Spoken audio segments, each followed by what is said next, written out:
दो पड़ोसी ईरान और इराक, एक और फारसी सभ्यता की गौरवशाली विरासत वाला ईरान और दूसरी ओर मेसोपोटामिया की शान से सीना ताने खड़ा इराक। इन दोनों देशों की सीमा से होकर बहती थी एक नदी शत अल अरब, जिसका साफ पानी असल में सालों पुराने संघर्षों का आईना था।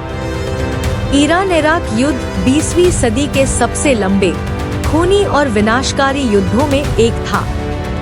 यह युद्ध 22 सितंबर 1980 को शुरू हुआ और 20 अगस्त 1988 को खत्म हुआ। उस समय इराक की सत्ता में थे सद्दाम हुसैन, एक लोहे की मुट्ठी से राज करने वाले नेता, बाथ पार्टी के प्रमुख। दूसरी ओर ईरान में हाल ही में एक क्रांति हुई थी। सत्ता में आए थे आयतुल्लाह खोमैनी। वे सिर्फ ईरान के लिए नहीं बल्कि पूरी दुनिया के मुसलमानों के लिए एक नया संदेश देना चाहते थे। ईरान और इराक के बीच लंबे समय से सीमा विवाद चला आ रहा था, खास तौर पर शत अल अरब नदी को लेकर। यह नदी फारस की खाड़ी तक पहुंचने का एक महत्वपूर्ण जलमार्ग थी। आयतुल्लाह खोमैनी के नेतृत्व में ईरान में जब शाह की सत्ता गिराकर इस्लामी शासन स्थापित, तो खोमैनी ने दुनिया भर में इस्लामी क्रांति फैलाने की बात कही। इससे इराक की धर्मनिरपेक्ष बाथ पार्टी और सद्दाम हुसैन घबरा गए। इराक में शिया आबादी की संख्या भी काफी है और ईरान उस समुदाय को हौसला और समर्थन दे रहा था। इसलिए इराक सरकार को लगा कि ईरान उसके आंतरिक मामलों में दखल दे रहा है। फारस की खाड़ी में प्रभाव बढ़ाना और तेल संसाधनों पर नियंत्रण, दोनों ही देश इस क्षेत्र के सर्वश्रेष्ठ ताकतवर बनना चाहते थे।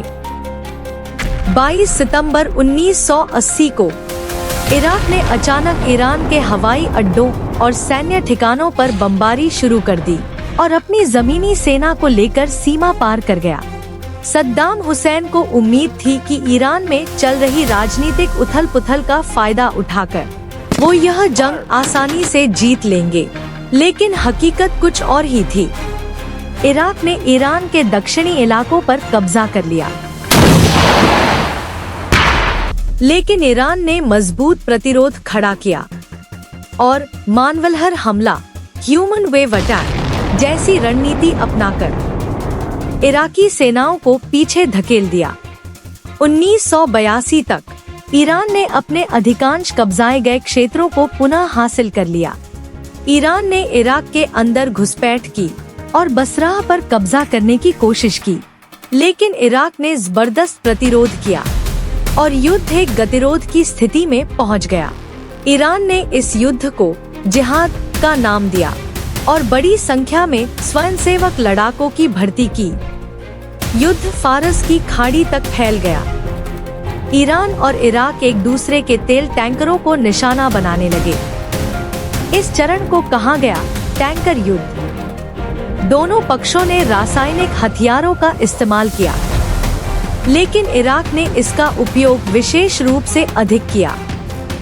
सबसे कुख्यात घटना थी हलाबजा नरसंहार 1988, जहां इराक ने कुर्द नागरिकों पर रासायनिक गैस का प्रयोग किया।